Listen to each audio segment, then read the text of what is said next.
Good morning. I'm Dr. Deborah Watson, Innovation Manager at Business West, and I would like to welcome you to Innovating to Net Zero.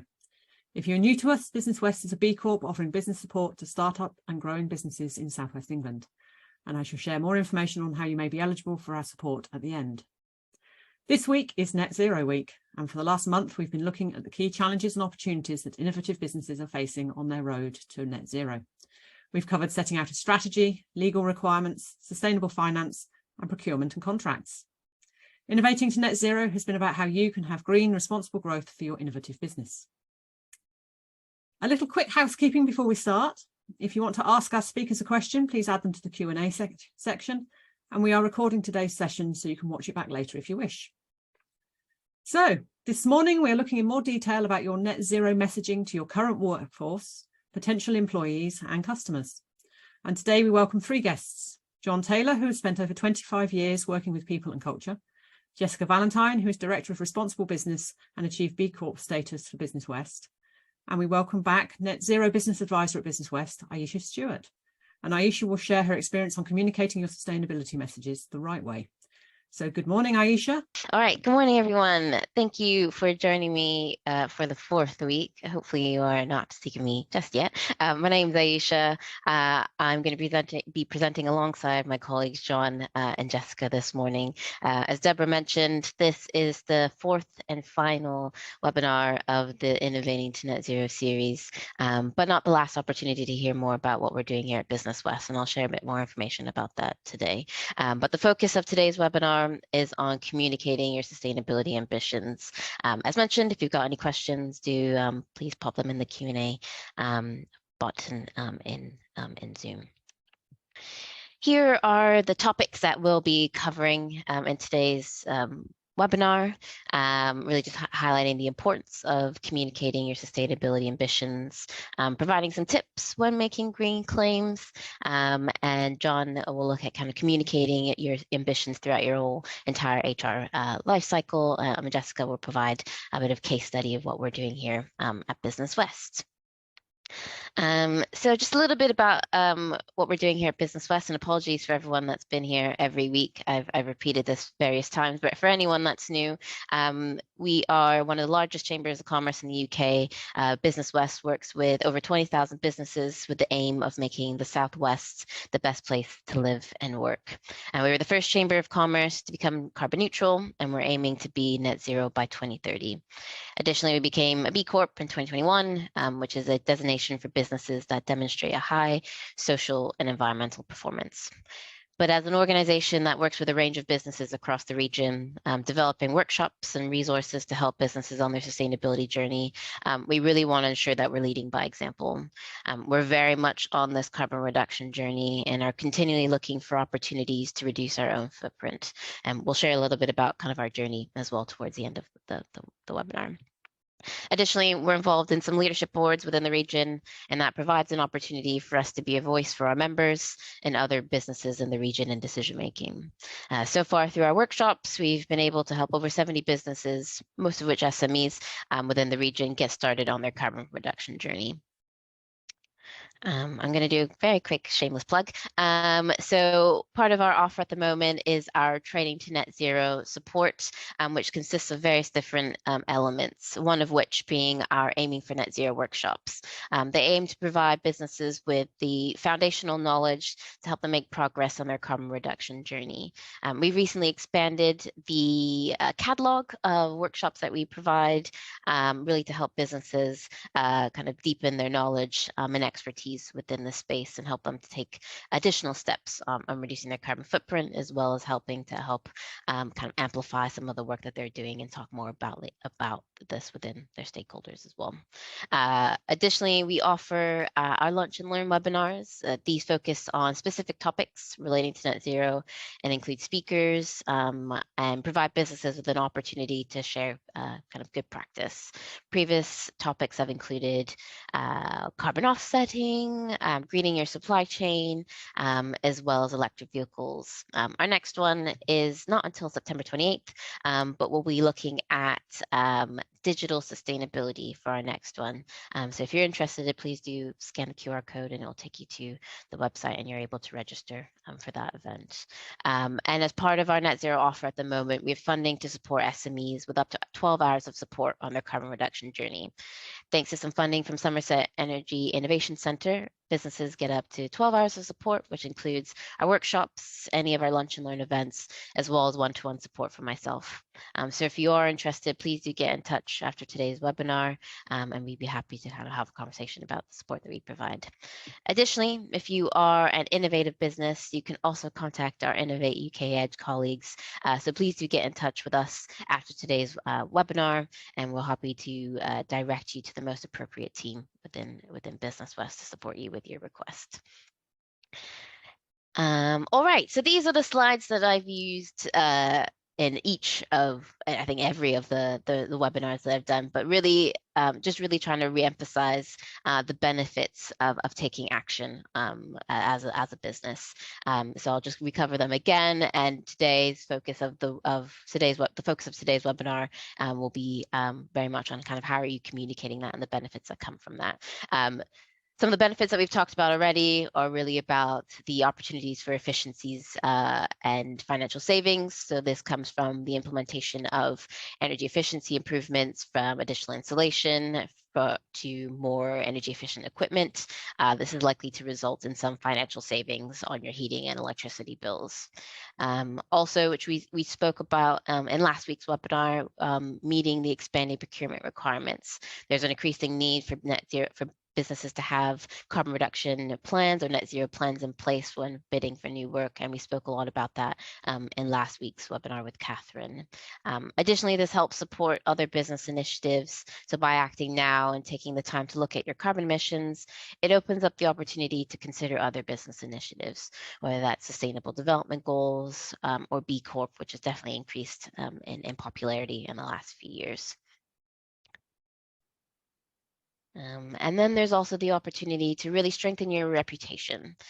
This is the opportunity to be seen as taking lead on this instead of waiting for any kind of potential legal or regulatory requirements to come in effect for businesses to reduce their emissions. Additionally, we're also seeing that growing customer expectation.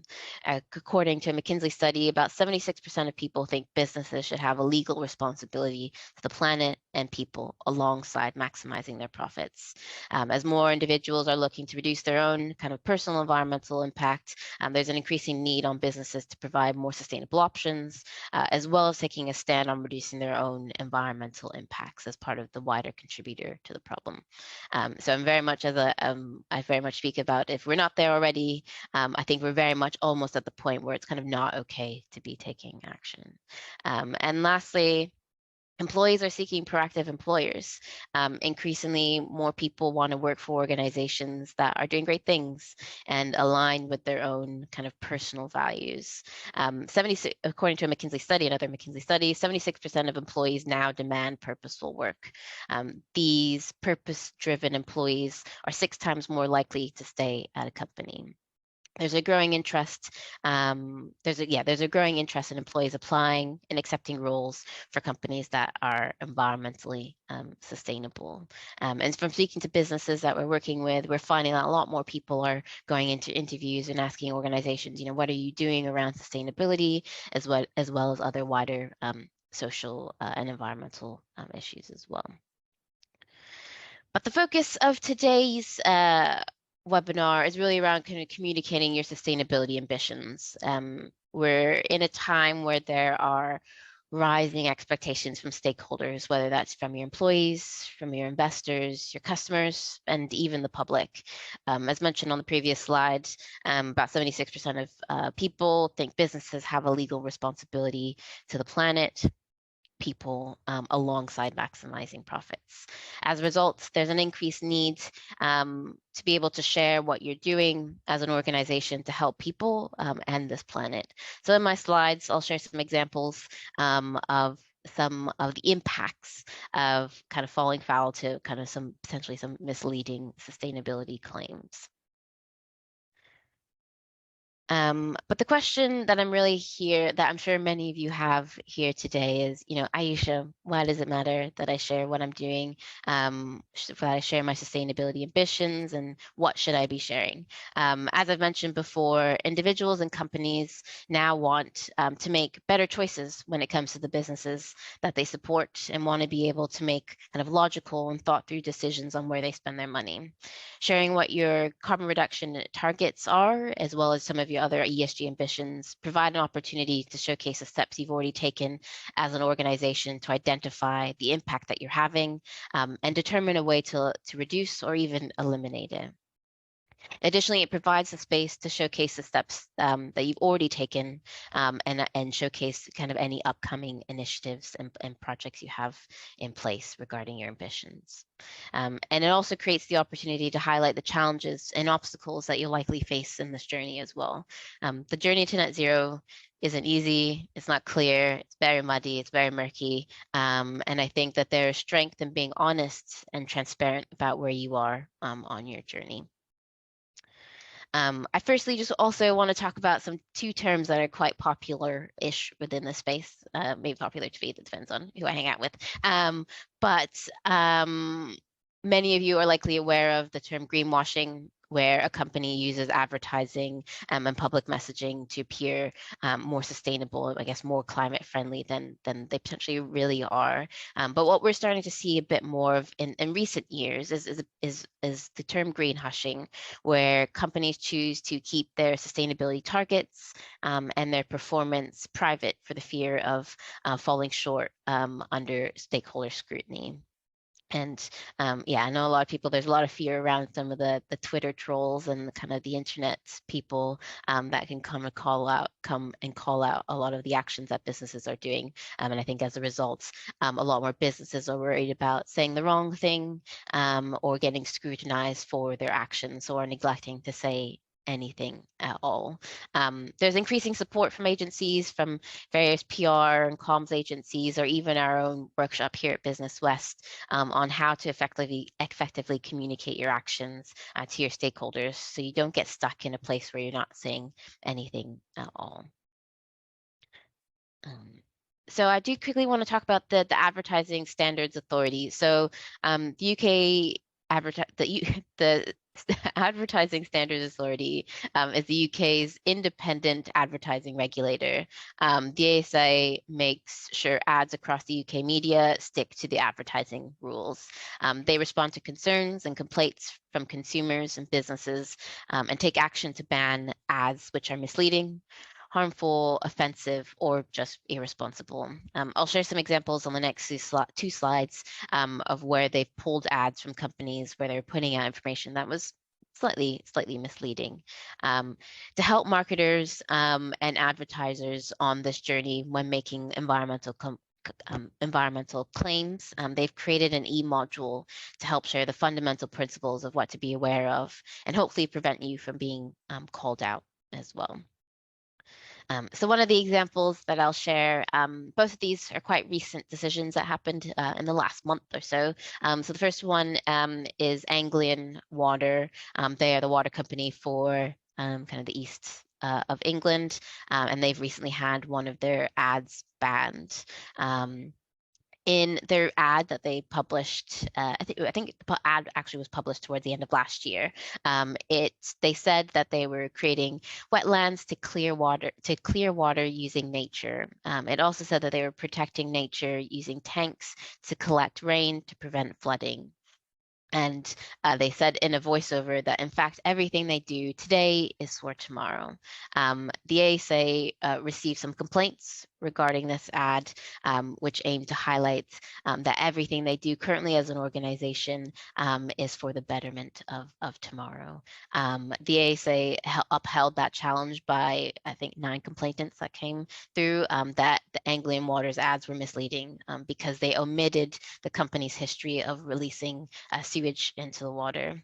In reaching its decision, the ASA considered the fact that Anglian Water had fallen below its expected targets in a number of environmental performance assessments, where they performed below target for a number of sewerage pollution incidents and compliance for their discharge permits. So as a result, the ad, which is I think on TV and on demand as well, is not allowed to be aired in its current format again. And the ASA has said that they must be adequately qualified when making environmental claims, and cannot emit kind of what they're considering material information about the negative impact that the company has had on the environment when making those environmental claims. So that's just one example. Here's another example of another organization that got called out recently for one of their ads. So this happened, I think, beginning of June. The ASA ruled that Shell will need to pull their advertisements as they may lead viewers to overestimate its investment in clean energy. The ad was originally published in 2022, but it consists of billboards as shown on the screen, showing imagery of electric vehicle charging infrastructure and of wind turbines. The company used the tagline, "The UK is ready for cleaner energy," and also in some sort of southwest-based locations, in particular in Bristol, they made it so that it said that Bristol is ready for clean energy or cleaner energy. The campaign group Ad Free Cities urged the ASA to ban the adverts on the grounds that they would mislead viewers into believing that Shell is a sustainable company. The ASA agreed, ruling that the adverts were misleading by giving the overall impression that the low carbon energy was comprised that the overall gave the overall impression that Shell was kind of a low carbon company in general, when in fact that isn't necessarily the truth, or that they were investing a lot more in low carbon energy than they actually probably are.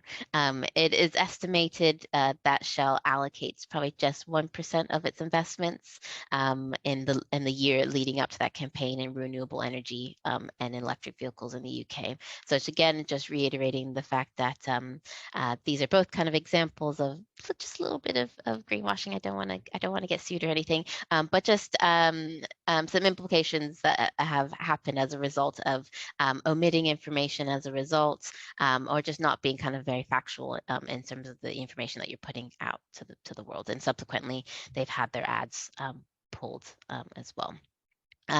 So just some tips. I appreciate this is very much a whistle-stop tour. And as a shameless plug, we do a workshop on communicating your sustainability ambitions, which is a 2-hour session. So if you do want to learn more, please do come along. But overall, some tips around when making green claims is really just be open and honest and transparent about where you are on your sustainability journey. No one will have all the answers from day one. So just be honest about where you are, the progress that you're making, as well as kind of highlighting those short-term and medium-term targets that you have as an organization as well. Another tip is be careful about using the word sustainable. Sustainable is just a bit of a dangerous, tricky word. It carries quite a bit of weight and can often mean a bit more potentially than you're trying to attend. So it's best to kind of avoid if possible. Most importantly, have your claims backed up by evidence with lots of data.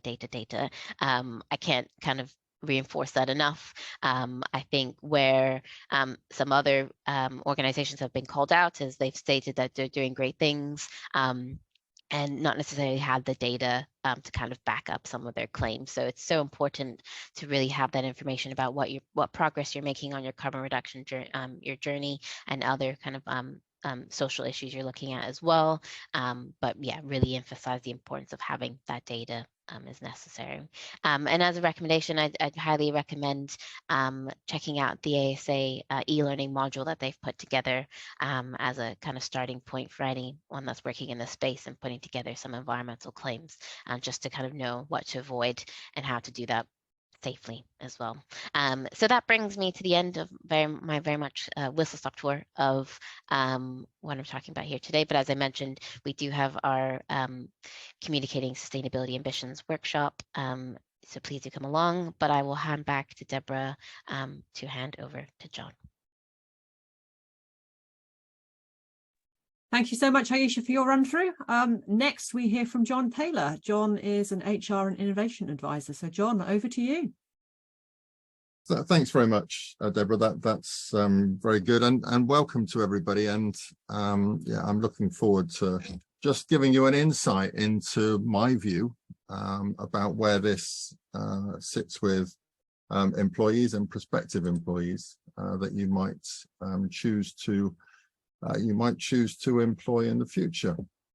So the first thing to say, I think, from my point of view, is that sustainability is becoming a major driver for the population, and that means it is for the people that you employ and that the people we work with employ. There are times, I think, when the world changes, and this is one of those moments, I think, where people are beginning to wake up to the fact that there is a challenge out there that we all need to take part in, and active and prospective employers will expect to see companies actively engage with this issue. They will treat it as something which is important in the way in which they make decisions. They will decide where to build their careers around things which are different to the things that people were choosing to build their careers around 20 or 30 years ago, and this is one of them.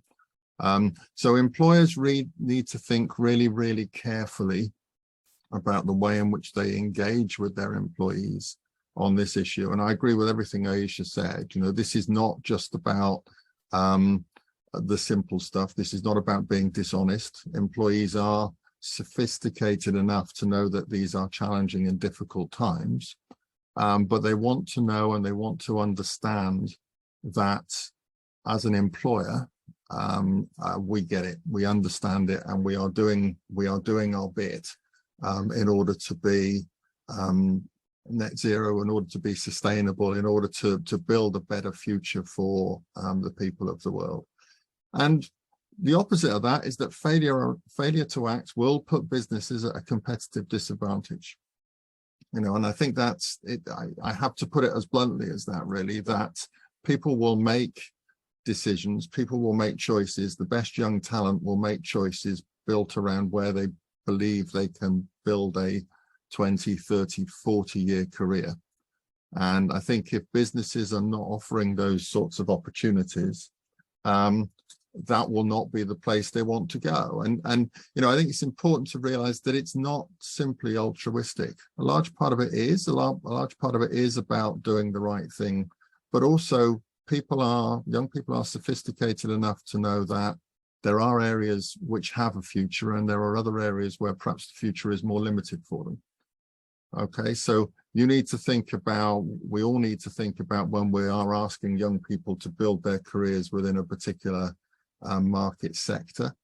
We need to think about how we make sure that they understand that market sector has a long-term future. And there are areas that have real challenges in that, so I spent a lot of my career working in the lubricants business. Now, I don't know whether anybody on the call knows, but electric cars don't use lubricants. So, there are real challenges that real businesses have to think about in terms of the way in which they build their future over the next sort of 5, 10, 15, 20 years. And they need to accept that people coming out of university are building careers for the long term, that they're looking at 20, 30, 40 years of work before them. The second thing to say is that there is a sea change going on in terms of opinion. So whatever we think about people like Just Oil and Extinction Rebellion and those sorts of organizations and the tactics they use, they're creating an environment where sustainability is a factor. So they are making noise, which it is going to be increasingly difficult for people not to become engaged with. And I think, employers neglect and ignore that at their peril, really. It is important that employers understand the agenda that is out there. They understand what people want in terms of the way in which we relate to the world. And they respond to that. And as a real life example of that, I see this, groups at universities and elsewhere who are encouraging young people not to work for some companies and in some sectors. Okay, so if you are in some companies and some sectors, there will be a real challenge to get the people that you want, because those places are actively being campaigned against, is perhaps the only way to think about it, by groups, and that will put you at a competitive disadvantage. That will put companies at a competitive disadvantage. And it does take me back to the Warren Buffett quote. It takes 20 years to build a reputation and 5 minutes to ruin it. If you think about that, you'll do things differently. So this is really important. This is really real, and it will be important for people that they understand it in the way in which they do business. So let's have a look more positive about it. So sourcing the right talent is increasingly difficult for businesses. I think we all know that. That is going to become worse in my view. I don't see anything in that changing. It will be increasingly difficult. And what I'm increasingly seeing in the work that I do is that it is generally, I don't want to overstate this, but very often it is not so much the finance which is restricting businesses, the availability to raise money, but is the availability to get good staff. I see that increasingly, that the people I deal with are finding the real challenge that they have is that they cannot find the people that they want to in order to drive their businesses forward.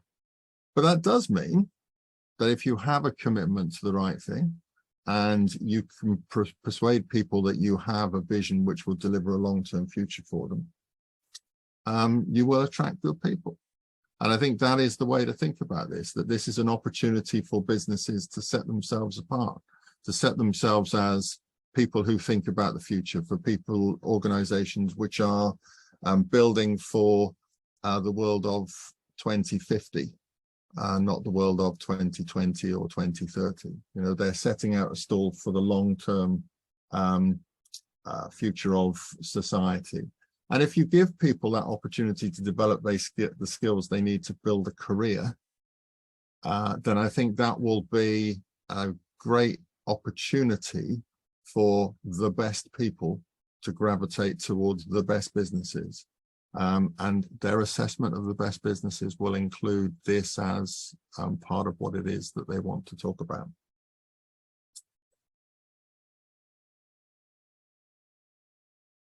I think I talk a lot about recruitment, because I think recruitment is important, and the war for getting people into organizations is something that we all spend an awful lot of time thinking about, worrying about, and trying to achieve. But it's also important to think about how this works with your existing employees. And I think we sometimes neglect the impact on existing employees of the sort of feelings that go on within the world. I think about this. I mean, I've dealt with businesses for a long time. Chief executives quite often tell me that they, all their staff know what's going on in their business, because he stands up, or she stands up once every 6 months and makes a nice long speech and tells everybody about what's going on in the business. What they tend to fail to remember is that actually we all have interactions, hundreds of interactions a day. And people will find that increasingly, businesses will increasingly find that what their employees are talking about outside work is this issue. So they will be talking about climate, they will be talking about sustainability, they'll be talking about growth, they will hear it in the pub, they will hear it from the people who have been flooded. If we put it at that kind of level, they will hear it when they see the television and they see about fires in the summer. So increasingly, employees will be surrounded by this information in a way which will, if we ignore within businesses, will mitigate against us. They will expect us to be responding as business people. They will expect us to be responding to what they are hearing outside, and increasingly what they are hearing outside will be to do with the environment. They'll be asked by their families and friends what we as employers are doing. And if we are not proactive in the way in which we communicate, and we are not proactive in the way in which we inform people, and we equip our staff to answer those sorts of questions, that will put our staff in a difficult position, which will make them reflect badly on us as an employer. So I think that the concept of being passive in this is a concept which has passed. You know, the moment for that is no longer here. And again, going back to what Ayesha said, you know, we will not be able to get away with simple Weasley words. We will need to equip our staff to answer questions about what it is we as employers are doing. Because if we do not, that will reflect upon the way in which they view their employment with us as an organization. So what does that mean? It's important that sustainability is visible throughout the way companies work. So it's really, really important that we embed this in everything that we do, that we embed this in our ways of working, what we expect of staff, how we expect them to perform their job. But it's also important that we reflect really, really long and hard on that in terms of the challenges that it presents to us.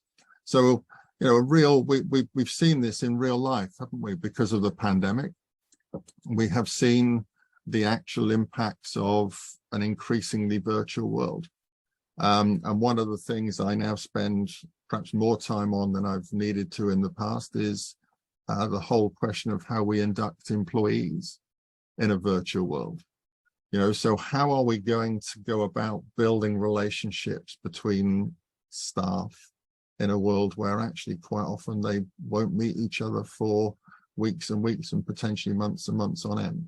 So businesses will need to be proactive and will need to be really, really thoughtful in the way in which they address the challenges that different ways of working possess. And the extent to which you are good at that will, I think, determine the extent to which employees feel engaged and the extent to which they build good relationships with their colleagues. And ultimately, that is what makes businesses successful or not. So it's really, really important that we get the right balance. Will be to making sure that we get this we get this right. Okay, so that's. I just have one more slide, which is some thoughts which I put together around how we do this and what we should think about, what kind of the priorities are for us as we look at the world today. So employees and prospective employees have an interest in this. So managers do not need to do it all alone. I think that's really, really important. I think the most important thing that any of us can do on this subject with our employees is to engage with them. You know, the long-term success of this project is not just about us as an organization. It is about the future of mankind. You know, it is as serious as that. This is a societal change that we must all engage with. And for managers to think they must do it all alone, I think misses a huge opportunity. I would encourage all of us to engage with our staff and to understand where our staff are in this particular journey. What are they hearing from their families? What are they being asked? What questions are they getting in terms of what we do as an organization or as organizations in this particular area? I think any movement that delivers great change requires people to challenge everything. Okay, and this is again one of those moments. Nothing should be on or off the table in this. You know, I look back at things I've done in my career and I think, well, we would never have done that in today's world. You know, when I look at the way in which we have traveled, the way in which we have constructed the way in which we work our organizations to make them more and more global, you know, and how that has impacted upon people's need to move about. We wouldn't have made those decisions if we were making them today. So I think it's really important that we look at everything that we do with a critical eye, from everything that we buy, every relationship that we build, and how we link that relationship into our organization, because they will all have impact. And the future will look very different to the past. And the people who get that the best, who do that right, will be the organizations that will be successful, and they will do it by challenging everything that they've always done before. But also, and finally, compromises will need to be made. Yes, sustainability is essential, but we also need to carry on doing other things as well. You know, and that is going to be the challenge. That's why business is difficult. That is going to be the challenge of today and the future. How do we build sustainability in a world where we still have a lot of other things to do for an increasing population around the world? So that finishes me. I'm going to hand back to Deborah, and thank you all very much. Thank you, John. Before we move on, some of you must have questions for Aisha and John, so please put them in the chat. I haven't got any questions yet, so you've got Jessica's presentation to find in your minds questions for Aisha and John and for Jessica. So questions in the Q&A, please. But before we do get to questions, we do need to move over to Jessica Valentine. So good morning, Jessica. Good morning. Director of Responsible Business at Business West is going to tell us a little bit about how Business West are operating in the net zero field. Over to you, Jessica. Thank you, Deborah. And can I get a thumbs up that that's sharing okay? Screens, it's like, yeah, okay, great. Fantastic. Okay, so welcome everybody. Good morning.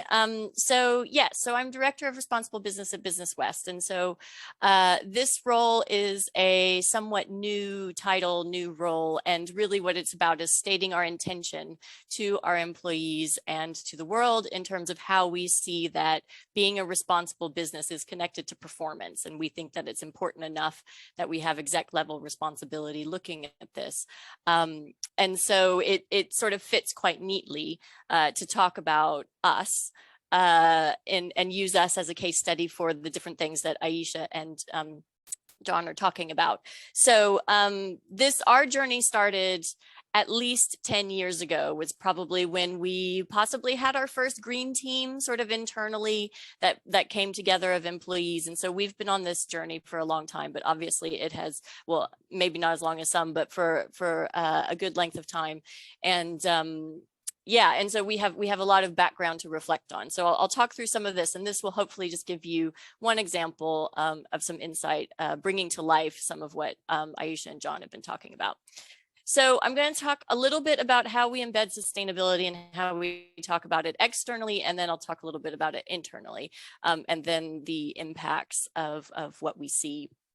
So in terms of externally, you know, we are in the position where some of what we do is directly connected to this. So we provide advice to help businesses on their own journey. So our Trading to Net Zero platform is part of that. So we already are kind of more out in the world talking about these things. But it's so part of that is about, you know, sort of how we are in the world and how we talk about this.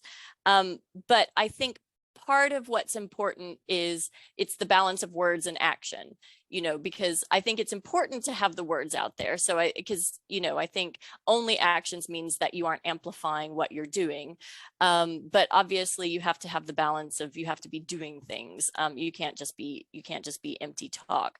And then I think probably the, you know, the main thread that comes throughout what Aisha and John are talking about is authenticity. You know, you have to be authentic in what you put out into the world and how you talk about yourself. And so that's something that we try very hard to do. And sometimes we probably fall short because, you know, it's hard to air your dirty laundry externally, or to be overly, you don't want to be overly sort of pedantic about yourself, because then you can get wrapped up in knots in terms of how you convey these things. But equally, you want to make sure that anything you put out in the world, you can justify and stand firm on. And so for us, we don't actually do a lot of advertising, since we're a business to business organization, and we don't typically get our customers and clients through sort of broad brush advertising in the way that Shell and water companies and others do, who need to reach sort of swathes of consumers. But we do put things out into the world in terms of how we talk about ourselves.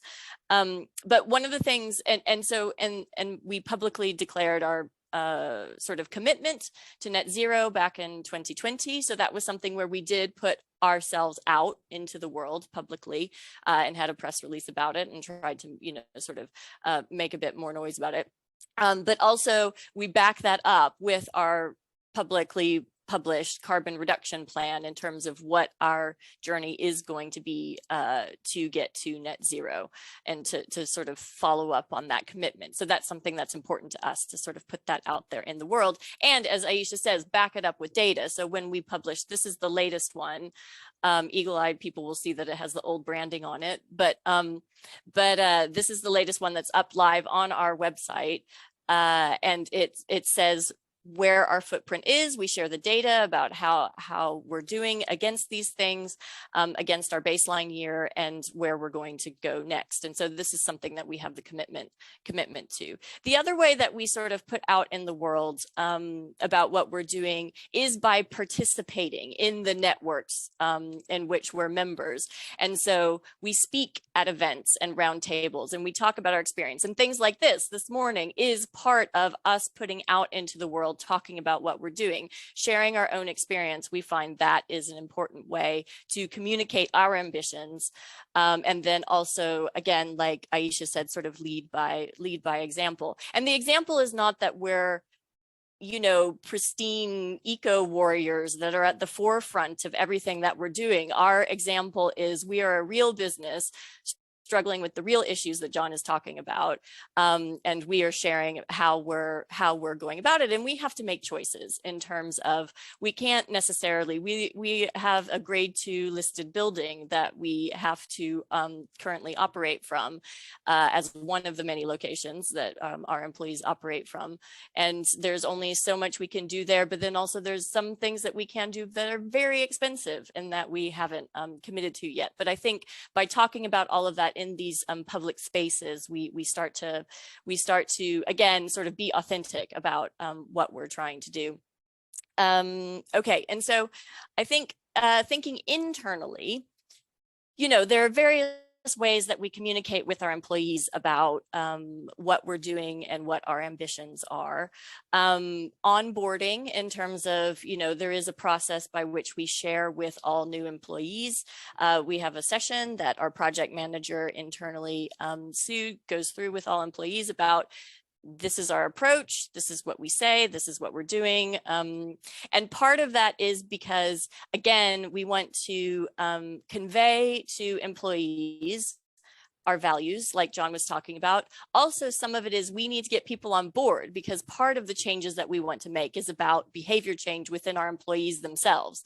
And so it's this constant process of helping people to join in and join with us and be part of our journey with us.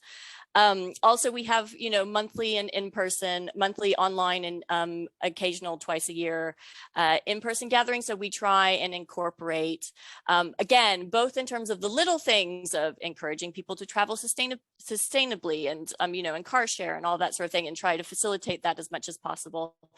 But then also in the content of the day, talking about different things that we're doing. The picture at the front slide of people walking in front of Lee Court, that was a visit to our bees, you know, because for those of you who know Lee Court or don't know Lee Court, we have a sort of set of hives on the property, which we then sort of harvest the honey and share with employees. And so people have an opportunity to buy it, which gets them engaged with our commitment to biodiversity, but then also is an opportunity to just talk about nature and our response to it. So again, it's using all these different opportunities as much as we can.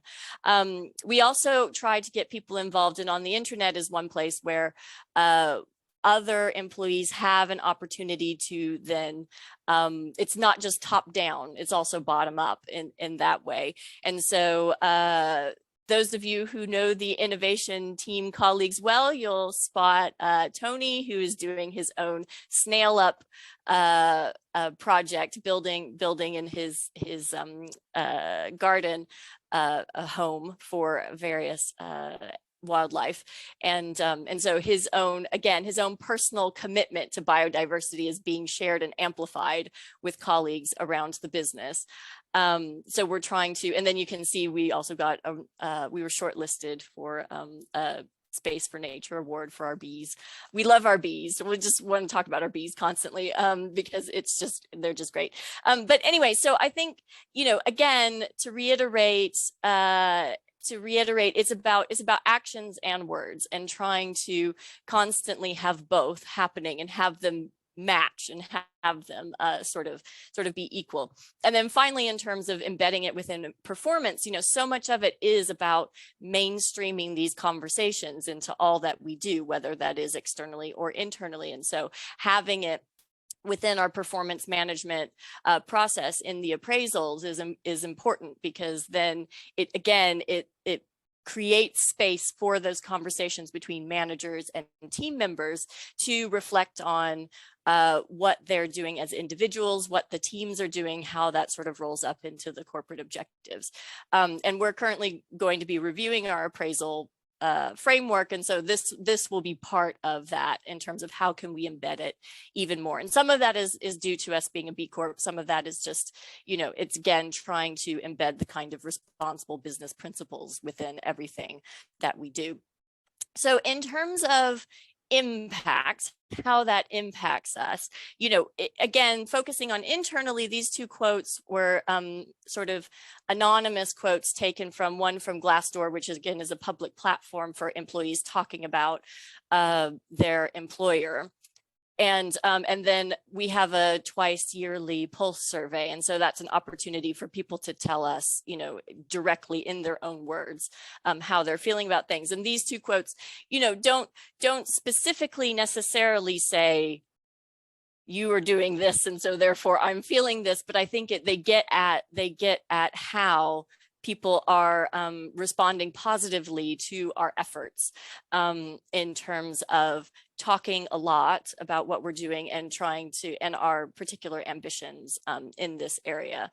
And some of that is tied to the wider B Corp, but sustainability is such a key part of the B Corp movement in terms of protection of planet. So, so we are seeing the benefits that John was talking about in terms of our people, in terms of recruitment. So my own experience as a hiring manager is that I don't know if there's been a single interview that I've had within the past year or two where this has not come up. I mean, obviously some of those roles are recruiting specifically for net zero, but just the kind of interest in us being a B Corp, and then also hearing other managers say, I only want to work for B Corps. And so I found Business West because they are a B Corp. And so I think this, again, is going to be just more and more important, not just for new generation entering the workforce, but just existing, all of us, no matter what our age is. And so I think there's also to John's point about existing employees, I think there is something around the values alignment that you get, you know, in terms of the more that people are sort of aligned with what you're doing, the more productivity you get, the greater sort of level of happiness as employees see that they can bring their whole selves to work and be part of that. And I think part of it, and John is an HR professional, so he would never use these terms, but I'm not, so I can say it. But I think a lot of it is just about the vibe. You know, it's about the culture and the feeling of the organization. And I think there's so much that talking about these things and being, again, authentic about these things creates that spirit of, you know, you are here supporting, you know, you are a steward of the planet, and as such you are also a steward of the humans who are on it. And so it connects up into inclusion and mental health as well, because it's all kind of connected in terms of you are being thoughtful and authentic about your duty of care to the environment in which you're working and the people who are inhabiting that. And so to me, it's all connected in terms of your commitment to sustainability reflects your commitment to inclusion and your commitment to looking after your employees. And so all of that creates hopefully a kind of safe, nurturing space where people can be their best and give their best and be the most, you know, sort of productive selves. And so therefore you achieve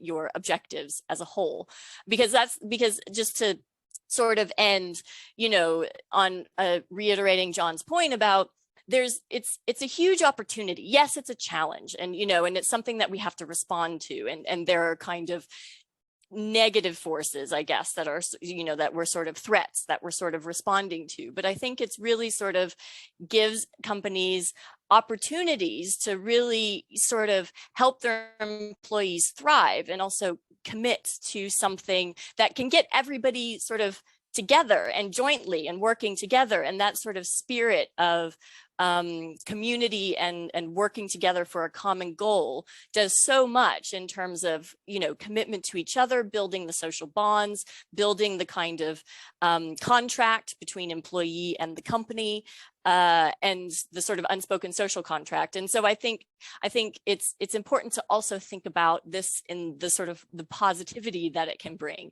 by committing to this and communicating about it to your employees. And ultimately what you do is you give license to your employees to hold you to account, because wouldn't you much rather to work with your employees and have them challenge you so that you can go out into the world in a united front and sort of constantly help you be better, which is ultimately going to help you be a stronger, more robust, sort of financially sustainable company as well as an environmentally sustainable one. So that's it from me. So I'll just hand back to Deborah. Thank you. Thank you very much. I think it's quite clear today we've got some very passionate speakers on the topic. I've got a few questions coming in now, so let's head off to those questions. This chimes very well with one of the things I've seen recently. So about business culture. So probably one for you, John, in terms of business culture. How do you change the business culture to get people on board with this if they're not? Yeah. So I was talking to an SME just recently. One of the directors was sort of saying to me, they just can't get their board to see it. How do you change that? It's really difficult. And you know, and one of the kind of accepted stats is that for every 10 years an organization has been in existence, it takes 1 year to change it, right? So it's slow. It doesn't happen overnight, you know. So if you've got an organization that's 50 years old, and I've been in and tried to change some of those to make it different, can take you 5 years. It's all about consistency, and it's all about doing the right things day in, day out, being seen to do the right things, talking the right language. And I think one thing that's really, really important that businesses do is that they don't try and overdo it, but they pick simple messages that say, week in, week out, this is what we're doing, these are the important priorities, this is the way in which we expect things to be different. And they repeat the message over and over and over again until it is embedded. Because what tends to happen is that we tend to believe we've told people, and therefore it will happen. And the reality is it won't. You need to tell people over and over and over again until it really is happening, and then you can move on to the next thing. So get it embedded, get it through, and get those messages out there. Absolutely. In terms of getting messages out there, this might be one for you, Aisha. How should I publish my work in progress without getting a backlash? I mean, you touched on this a little bit. I mean, what would your advice be around that? Well, I mean, I'll share a little bit about what we do at Business West. But so for us, we publish our carbon reduction plan. So we've said this is what we want to do, and we update it every year in terms of progress that we've made, and the new steps that we've kind of identified to help us get to our target. So I think it's very much about, each year you'll get new information in terms of what steps you want to do, and just being open and honest, I think, about that. I don't necessarily think it means like shouting about it very openly, but you've got a document that says this is what you've committed to, this is how we're going to do it, and updating it year on year in terms of your progress, I think, is a great example, and is able to be backed up by data as well. I think is a great opportunity to do that. So actually making sure people realize it's a journey you're on really does help. I mean, Jessica talked about a journey. Yeah. That journey is quite an important one. So if you've got Absolutely. the data to say where you started from and where you're moving to, that can prevent the backlash, because you are, well, again, using Jessica's phrase, you're being authentic. Yeah. Where you are and where you're heading. So even Absolutely. if you're not in the best place, it's better to start than to, and I think, again, you use the word green hushing. So yes, better to start and talk rather than keep quiet and pretend it should go away. Yeah, absolutely. I said it earlier, I think there's strength in being honest and transparent about where you are in your journey, rather than kind of not saying anything at all. And yeah, so I think it's very honest to say that you are, and I'm kind of prefer to say that you're on a journey. I don't think anyone is expecting for an organization to have their net zero solved in a day, and it will take time. I think some of the solutions also haven't been identified, and that's fine. And I think it's very much a journey, and just being honest about that, I think, is a critical piece. Lovely, thank you. Next question. Talent is an issue for us. How do you suggest we incorporate this into our recruiting, and have you come across any good methods to get your sort of net zero sustainability into your recruitment? I guess John from an HR perspective, and then maybe Jessica from a sort of recruiting manager perspective. John. Yeah, I think it's a great question. So I think that the more you can display your accreditations, the more you can display your real badges of honor. I think the more people will respect this. So I wouldn't. I'm not one of those who believes in kind of shouting it too loud from the rooftops in the sense of going over the top. But I think, you have to share real examples of what you've done and things which will excite prospective employees. The relationship between employees and organizations is changing, and what people want from their employer is different. And I think the more you can demonstrate that you share their values, the more they will respond to you as a prospective employer, and the more they will want to come and work for you. So, Jessica, I don't know whether that sort of fits with your experience of recruitment. Yeah, absolutely. Because I think we have been trying much more in job adverts and things like that to be conveying these messages in, so it's not just about the role, it's about who we are as an organization, and again, in terms of values alignment, that doesn't mean that we want everybody who thinks and looks the same, the exact opposite. We don't want that, but we do want people who are committed to the same things that we are, and because then you get sort of better retention and just people have a better experience when they're with you if you have that kind of alignment. And so what we try to do more and more is convey that at the beginning when we're out looking for people, so that we attract in the people who already kind of match that. And then I think also, as you get more involved and out in the world about these things, you enter into different networks and you make other connections. And so then by doing that, you then expose yourselves to new groups of prospective employees as well. And so by getting involved, you actually spread your net even more widely. widely. And so the more that you talk about it, the more you attract, you sort of are part of the conversation, and then people want to join in with you, because we do have the privilege of, we have some people who work for us who actually went out and sought us out and sort of were looking to try and join us. And so that helps when it comes time, when you actually do have a role that you need to fill. Lovely. I see, I do quite a lot of recruitment work, and I have seen those student campaigns in real life.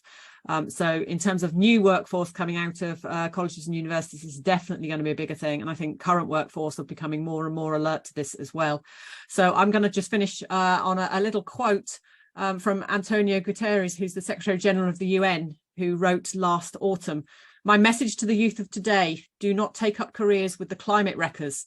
I urge you to be the generation that succeeds in addressing the planetary emergency of climate change." So that's the sort of message coming out from the UN. So if you think this is going away, it isn't. So I'm going to say an incredible big thank you to our speakers today. So thank you, Aisha, John and Jessica.